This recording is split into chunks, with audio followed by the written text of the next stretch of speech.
au-delà ou au-dehors, debout sur les remparts, nous sommes résolus de mourir pour l'Afrique et pour toi, Mali.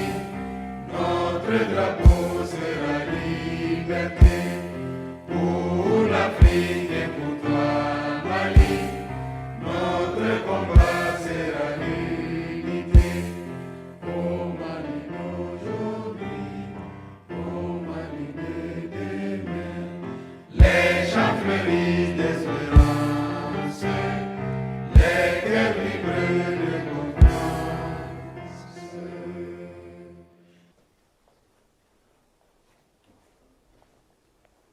Maliennes, Maliens, mes chers compatriotes, hôtes du Mali, je suis particulièrement heureux de m'adresser à vous ce soir, par la grâce d'Allah, à l'entame de la nouvelle année.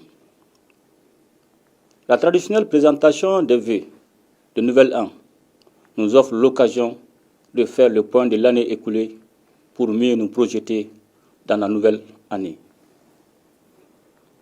Je voudrais tout d'abord, en cette circonstance, exprimer ma compassion à l'endroit de toutes les Maliennes et de tous les Maliens affectés par les difficultés du moment.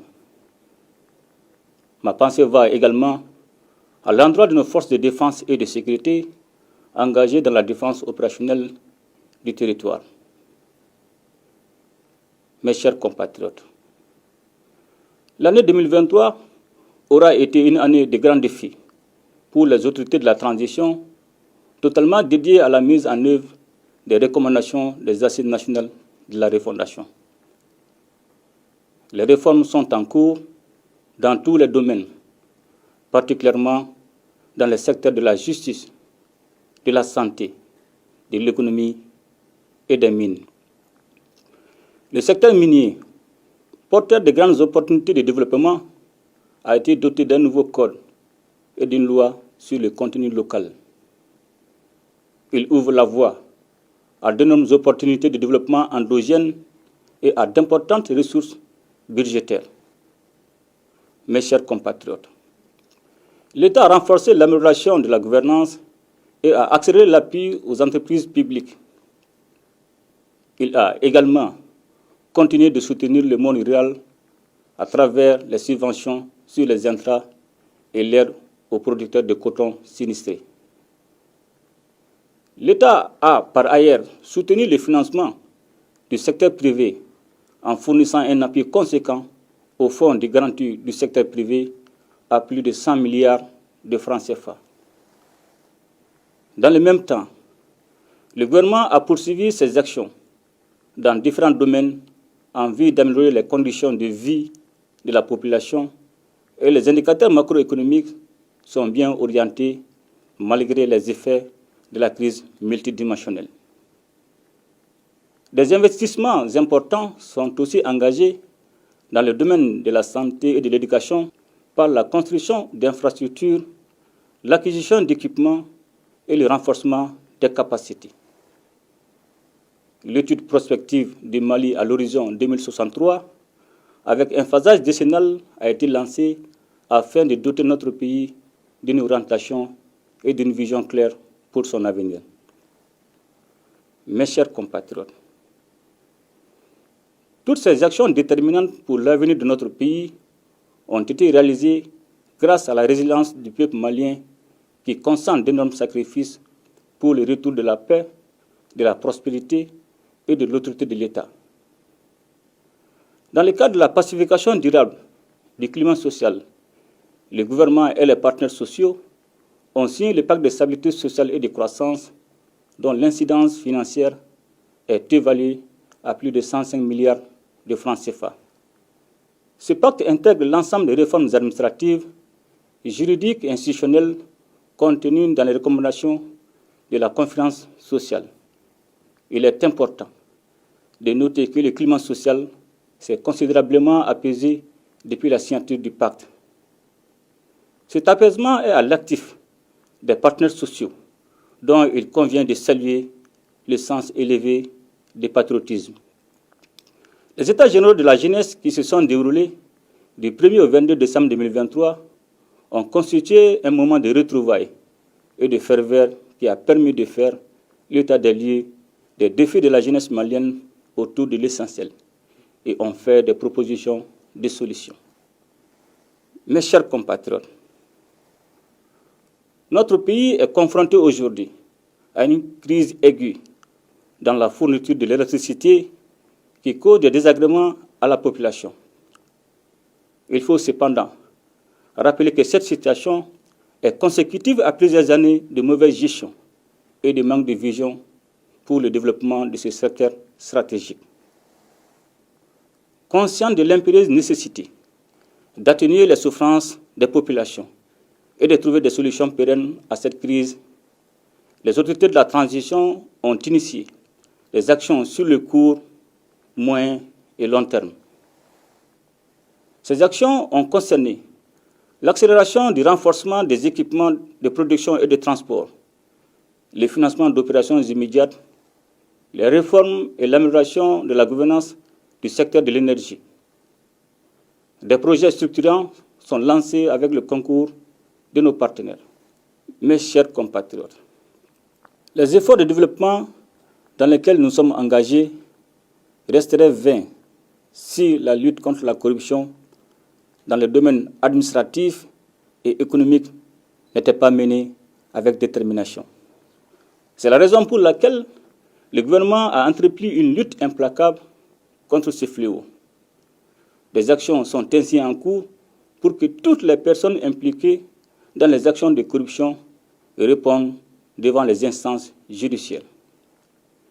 Mes chers compatriotes, la question sécuritaire et la reconquête de l'intégrité territoriale de notre pays ont été et demeurent au cœur des préoccupations du peuple malien.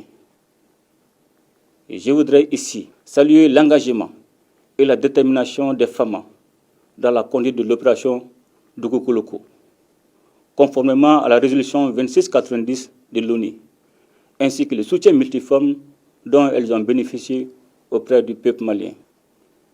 Il me plaît également de saluer les populations qui ont vécu le martyre pendant 11 longues années. Et je voudrais cependant les inviter au calme et à la modération. Notre mission n'est pas achevée. Je rappelle qu'elle consiste à recouvrer et à sécuriser l'intégrité du territoire sans exclusive aucune. C'est aussi l'occasion pour moi de présenter mes condoléances et former les vœux de prompt rétablissement aux victimes civiles et militaires de la tragédie qui a été imposée à notre peuple. Mes chers compatriotes, il convient de rappeler que l'opération Dougokoloko avait pour seul objectif le redéploiement des forces armées sur toute l'étendue du territoire national, suite au retrait de la MINUSMA. J'invite la population à se donner la main et à éviter les amalgames susceptibles de compromettre le vivre ensemble. En vue de recréer des conditions de vie normales, le retour de l'État et des services sociaux de base se poursuit. Mes chers compatriotes, l'unité nationale et le vivre ensemble constituent le socle sur lequel nous devrions bâtir toutes les actions pérennes de développement. Nous sommes à une étape charnière de la marche de notre pays vers la paix, la sécurité et le développement. C'est pourquoi, capitalisant les avancées réalisées dans le cadre du processus de paix et tirant les enseignements des défis qui demeurent, j'ai pris l'option de privilégier l'appropriation nationale du processus de paix en donnant toutes ses chances à un dialogue direct intermalien pour la paix et la réconciliation, afin d'éliminer les racines des conflits communautaires et intercommunautaires. Cette décision, que nous avions déjà partagée avec les différents acteurs nationaux et internationaux concernés, dès l'entame du retrait de la MINUSMA, exige de nous, Maliennes et Maliens, que nous nous donnions la main afin de réconcilier notre pays et assurer la cohésion nationale. À présent, je tiens à souligner que l'unicité, la laïcité de l'État et l'intégrité du territoire ne feront pas partie des sujets de discussion. Il s'agit en effet de créer les conditions pour que chaque Malienne et chaque Malien puisse s'épanouir dans un environnement marqué par la confiance retrouvée entre les communautés sous la protection de l'État. Un comité chargé de piloter ce dialogue sera mis en place dans un délai d'1 mois et devra déposer son rapport au plus tard en février.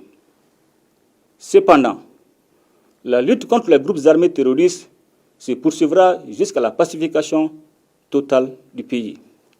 Sur aucune portion du territoire national, il ne devrait y avoir de la place pour ceux qui ont décidé d'attenter à nos terres et à la vie de nos populations. Mes chers compatriotes, notre pays a incontestablement posé des actions majeures dans les différents secteurs de la vie nationale. Toutefois, nous devons rester vigilants afin de consolider les acquis. Je voudrais ici remercier l'ensemble des partenaires nationaux et internationaux qui ont appuyé notre pays dans le domaine sécuritaire. Mes remerciements vont surtout à l'endroit de la Fédération de Russie et particulièrement au président Vladimir Poutine, dont le soutien politique et militaire a été déterminant dans les victoires remportées contre nos ennemis. Mes chers compatriotes, les multiples soubresauts politiques que notre pays a connus depuis l'avènement de la démocratie ont indiqué à suffisance la nécessité de mener des réformes politiques. À l'issue des assises nationales de la refondation, véritable exercice de diagnostic, notre peuple a recommandé de mener des réformes politiques prioritaires avant tout retour à l'ordre constitutionnel.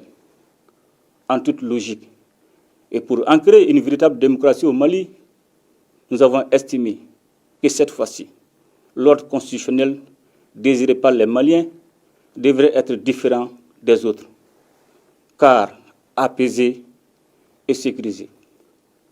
En application de cette vision, nous avons réussi collectivement, entre autres, à relire la loi électorale, à créer un organe unique de gestion des élections et surtout à adopter une nouvelle constitution par référendum consacrant la 4e République après tant d'échecs. Au cours de l'année 2024, les efforts tendant à retourner à un ordre constitutionnel apaisé et sécurisé ne faibliront point. Mes chers compatriotes, dans le cadre du renforcement des relations de fraternité, d'amitié et de solidarité entre les pays confrontés aux mêmes défis, nous avons, en concertation avec les autorités du Burkina Faso et de la République du Niger, décidé de créer le 16 septembre 2023 l'Alliance des États du Sahel. Fondée sur une architecture de défense collective et d'assistance mutuelle, l'AES est désormais une alliance qui vise, d'une part, une intégration politique renforcée, centrée sur l'intégration des peuples, et d'autre part, aspire à créer les conditions nécessaires à un développement socio-économique, financier, harmonieux des 3 États liés par des relations historiques et stratégiques. Grâce à l'AES, nous œuvrons à réaffirmer notre souveraineté et à redonner un sens aux valeurs de solidarité et de fraternité si chères à nos populations. Mes chers compatriotes, c'est dans ce nouveau contexte que nous allons nous atteler à renforcer notre État pour qu'il remplisse ses missions régaliennes au bénéfice de tous afin d'édifier une société juste et équitable, avec plus d'inclusion sociale et de protection des plus vulnérables. Pour ce faire, nous devrions demeurer attachés aux valeurs cardinales de notre société qui sont, entre autres, la bravoure, l'abnégation au travail, le respect du bien public et la solidarité. Mes chers compatriotes, c'est ensemble que nous allons construire un Mali Koura, c'est-à-dire un Mali prospère et uni dans sa diversité. C'est ensemble que nous serons plus forts pour vaincre l'adversité, pour agir efficacement sur notre présent et déterminer en toute souveraineté notre avenir et celui de nos enfants. C'est donc plein de confiance dans les résolutions que nous avons prises ensemble pour la nouvelle année, qu'à chacune et à chacun de vous, j'adresse mes vœux de bonne santé, de succès et de bonheur. Bonne et heureuse année 2024 dans un Mali pacifié, stable et prospère. Qu'Allah bénisse le Mali et protège les Maliens. Je vous remercie.